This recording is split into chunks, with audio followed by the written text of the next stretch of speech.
Chiều nay, tôi mang máy ảnh và cà phê ra góc vườn như mọi ngày, nhưng cây phượng đã không còn đứng ở đó nữa. Và điều khiến tôi đau, không phải vì cơn bão.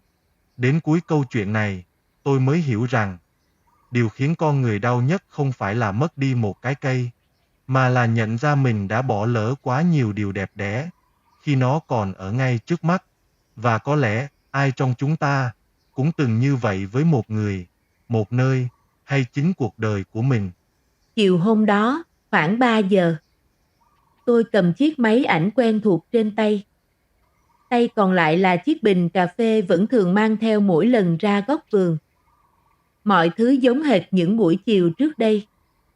Chỉ có một điều nơi đó đã không còn như cũ. Từ xa, tôi đã thấy khoảng trời phía góc vườn rộng hơn bình thường. Tôi chưa hiểu vì sao. Tôi bước chậm thêm vài bước. Rồi tôi dừng lại. Cây phượng đã nằm xuống. Không phải chỉ gãy một cành. Không phải chỉ rụng vài nhánh lá. Mà cả thân cây từng đứng sừng sững suốt bao năm nay đã đổ nghiêng. Nằm vắt ngang trên nền đất. Những cành lớn trơ trụi. Lá gần như không còn. Chỉ còn lác đác vài bông hoa đỏ vẫn bám trên những cành gãy. Đỏ đến lặng người. Tôi đứng rất lâu. Chiếc máy ảnh vẫn đeo trước ngực. Nhưng tôi không giơ lên. Tôi chỉ nhìn. Phía sau cây phượng, những tấm tôn làm hàng rào cũng bị gió bão quật ngã, méo mó, siêu vẹo.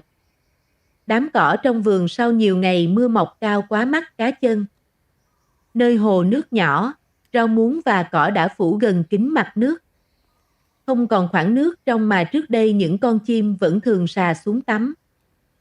Chỗ tôi cắm những cành cây làm đạo cụ để chim đậu vẫn còn đó. Cái túi thức ăn cho chim vẫn lủng lẳng trên cành gỗ. Mọi thứ đều còn. Chỉ có những con chim không còn trở về đúng nơi cũ nữa.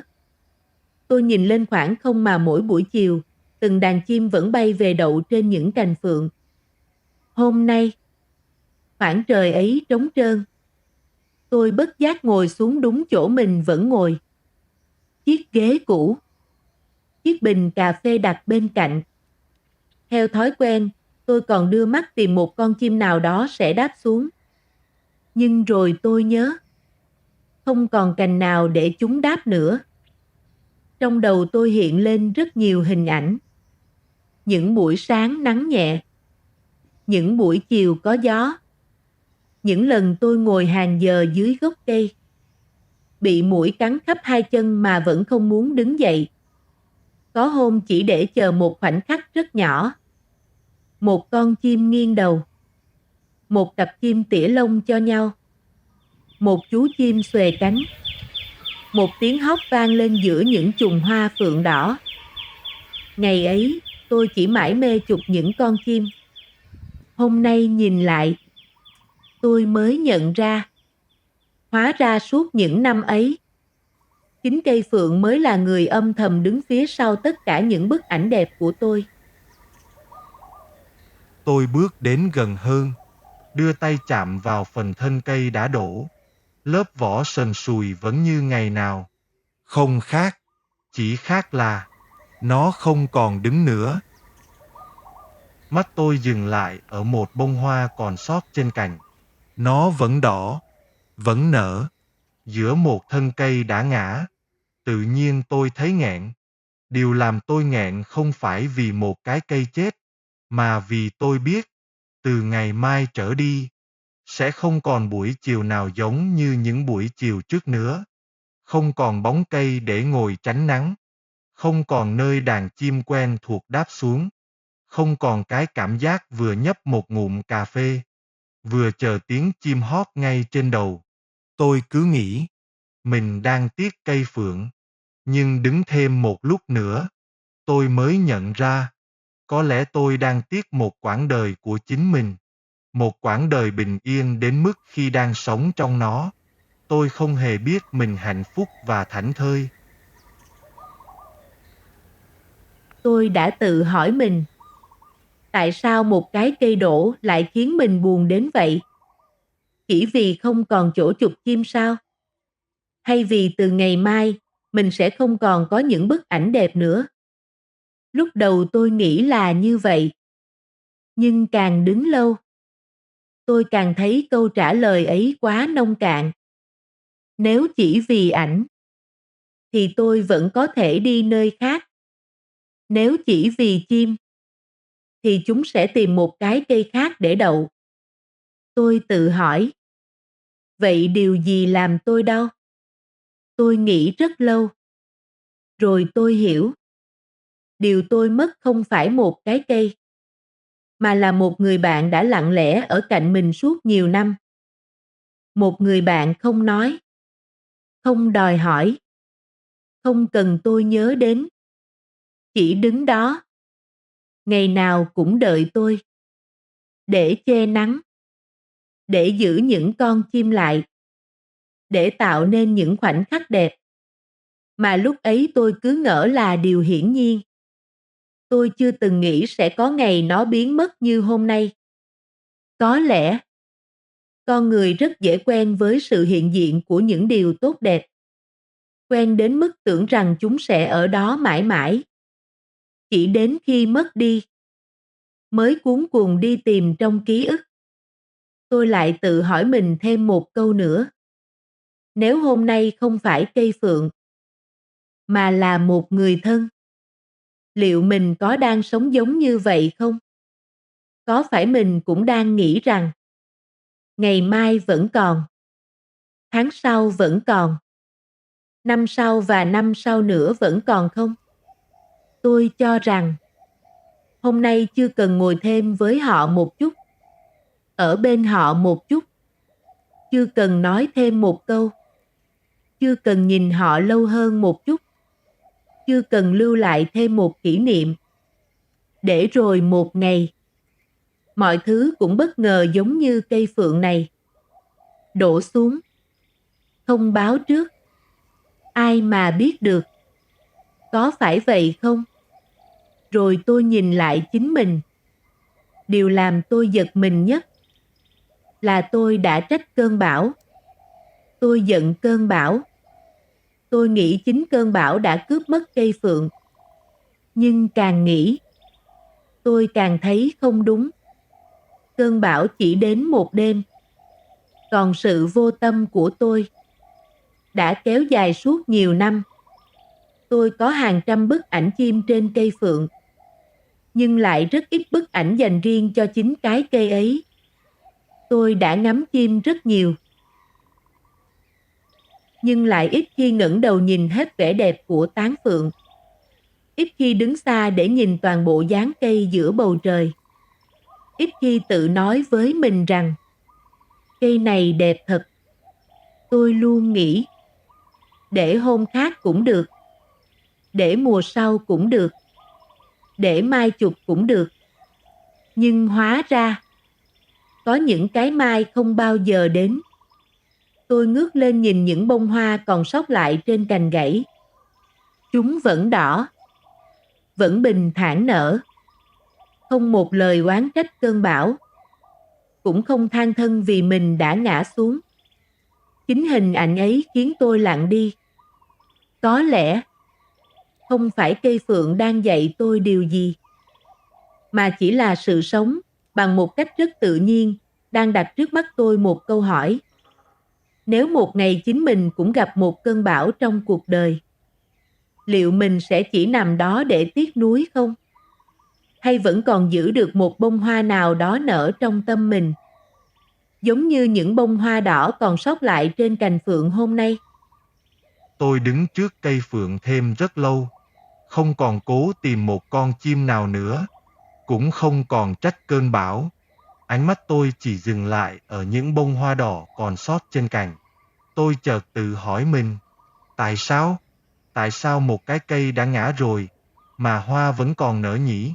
Lẽ ra sau một trận bão như thế, mọi thứ đáng lẽ ra phải xác xơ, phải tàn úa, phải buông xuôi mới đúng. Nhưng không, những bông hoa ấy vẫn lặng lẽ đỏ, không rực rỡ như trước, không còn được nâng lên giữa bầu trời. nhưng cũng không vì thế mà từ chối nở. Tôi nhìn rất lâu, rồi bất giác mỉm cười. Có lẽ, điều khiến tôi xúc động nhất không phải là cây phượng đã đổ ngã, mà là cách nó đón nhận sự đổ ngã. Nó không lựa chọn được cơn bão, nhưng nó vẫn lựa chọn nở những bông hoa cuối cùng. Tôi lại hỏi chính mình, nếu người nằm xuống hôm nay là tôi, không phải thân xác, mà là một biến cố trong cuộc đời, có thể là một lần thất bại, một lần mất mát, một lần bị phản bội, một lần sức khỏe không còn như trước, hay một ngày nào đó, tuổi già cũng đến như cơn bão vừa đi qua. Liệu tôi còn giữ được điều gì đẹp trong mình không? Hay tôi sẽ chỉ ngồi đó, oán trách hoàn cảnh? Tôi không trả lời ngay, bởi tôi biết, mình cũng đã từng như vậy.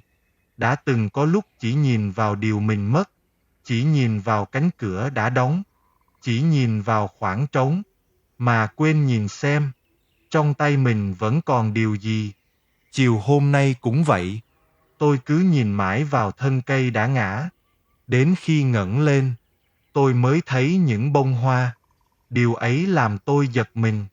Có phải trong cuộc sống, nỗi buồn cũng giống như thân cây đã đổ. Nó lớn đến mức che khuất tất cả. Đến nỗi chúng ta quên mất rằng, đâu đó trên những cành gãy vẫn còn vài bông hoa đang nở. Bạn có nghĩ vậy không?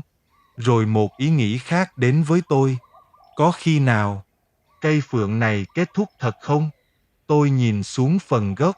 Nó vẫn nằm đó, bám chặt vào đất. Biết đâu, một ngày nào đó, từ chính gốc cây ấy sẽ bật lên những chồi non. Hoặc biết đâu, một hạt giống nào đó đang nằm dưới lớp đất ẩm sau cơn mưa. Rồi vài năm nữa, ở chính nơi này sẽ có một cây khác lớn lên. Có thể không phải là cây phượng, nhưng biết đâu, lại mang đến bóng mát cho những đàn chim khác, mang đến niềm vui cho một người nào đó khác. Tôi chợt hiểu, có lẽ cuộc sống chưa bao giờ hứa rằng mọi thứ sẽ ở lại mãi, nhưng cuộc sống cũng chưa bao giờ nói rằng sau mất mát sẽ không còn điều gì tốt đẹp nữa.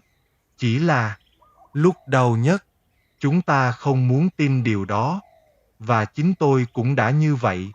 Bạn có nghĩ vậy không? Từ cây phượng trong khu vườn nhỏ của mình, tôi bắt đầu nghĩ đến rất nhiều người. Có những người mỗi ngày đều trở về căn nhà quen thuộc, đi ngang qua chiếc bàn của cha, đi ngang qua góc bếp của mẹ, đi ngang qua khoảng sân có bóng một cái cây, đi ngang qua tiếng cười của con. Mọi thứ lặp lại đến mức họ tưởng đó là điều đương nhiên. Giống hệt như tôi đã từng nghĩ cây phượng sẽ luôn đứng ở đó. Có những người đang khỏe mạnh, đang có công việc, đang có những người yêu thương mình, đang còn đủ thời gian để ngồi với cha mẹ thêm một bữa cơm, để gọi thêm một cuộc điện thoại, để ôm con lâu hơn một chút, để nhìn người bạn đời của mình kỹ hơn một chút. Nhưng vì nghĩ, ta còn nhiều thời gian mà, nên họ cứ để dành lời cảm ơn, để dành lời xin lỗi, để dành một chuyến đi, để dành một buổi chiều ngồi bên nhau. Rồi một ngày, một cơn bão rất riêng của cuộc đời đi qua. Có người mất đi người thân, có người mất sức khỏe, có người mất công việc, có người mất đi mái nhà, có người mất đi một người bạn. Đến lúc ấy, họ mới lục tìm trong ký ức những điều bình thường nhất. Đâu còn một bữa cơm, một tiếng gọi, một buổi chiều, một cái ôm, một cái cây. Những thứ ngày hôm qua còn rất bình thường, bỗng trở thành điều không thể quay lại. Tôi không nghĩ câu chuyện này là đặc biệt. Ngược lại, tôi tin rằng mỗi người đều có một cây phượng của riêng mình. Có thể là một người, một nơi chốn, một khoảng thời gian, một công việc, hay một tuổi trẻ. Khi còn ở trong đó, ta ít khi nhận ra giá trị của nó. Đến lúc mất đi, ta mới biết mình đã từng hạnh phúc đến thế nào. Nhưng nếu câu chuyện chỉ dừng ở sự tiếc nuối, có lẽ nó sẽ quá buồn. Có phải vậy không? Bởi tôi nghĩ, điều mà cây phượng để lại cho tôi không chỉ là nỗi nhớ, mà còn là một cách nhìn khác về những gì mình đang có hôm nay. Về cuộc sống và về con người, nơi thế giới tôi đang hiện hữu. Trời bắt đầu tối dần, mây vẫn phủ kín bầu trời. Gió nhẹ hơn lúc tôi mới ra vườn. Tôi cúi xuống nhặt một bông hoa phượng đã rơi trên mặt đất. Cánh hoa hơi dập sau cơn bão, nhưng màu đỏ vẫn còn rất tươi.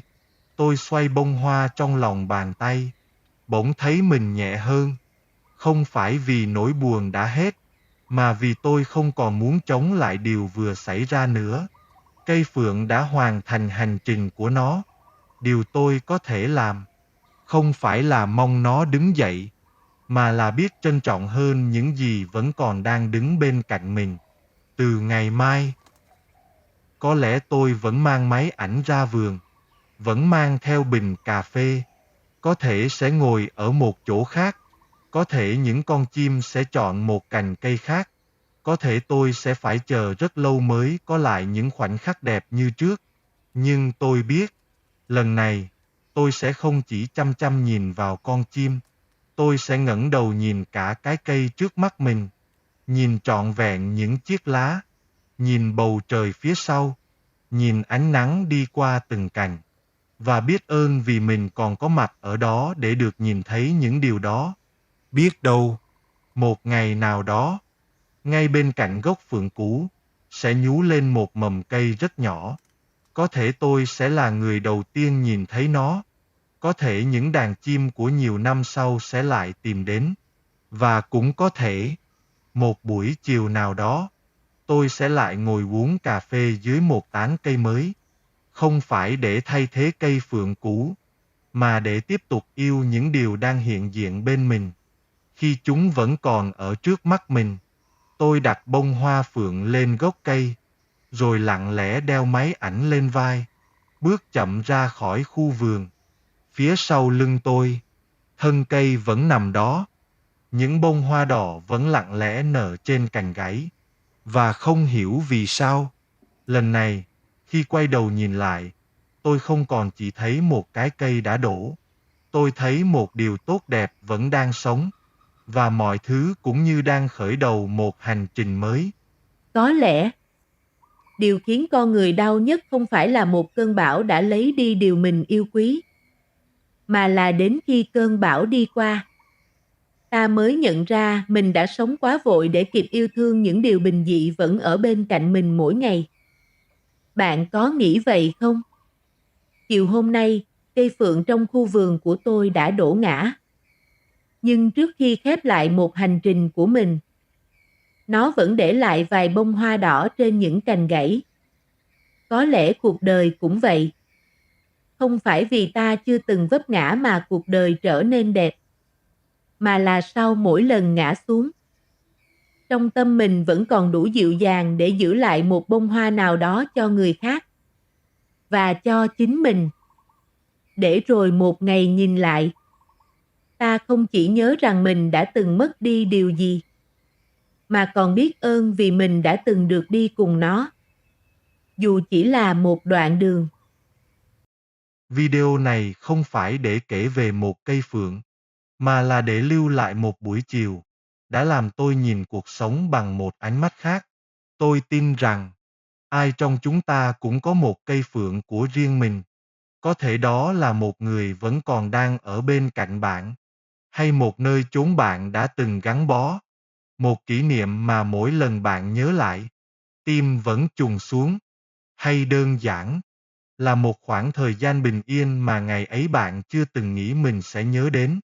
Nếu hôm nay, bạn còn điều gì vẫn đang hiện diện bên cạnh mình, hy vọng bạn sẽ dành thêm một chút thời gian để nhìn nó kỹ hơn, yêu thương nhiều hơn, trân quý cơ duyên đó tốt hơn mỗi ngày.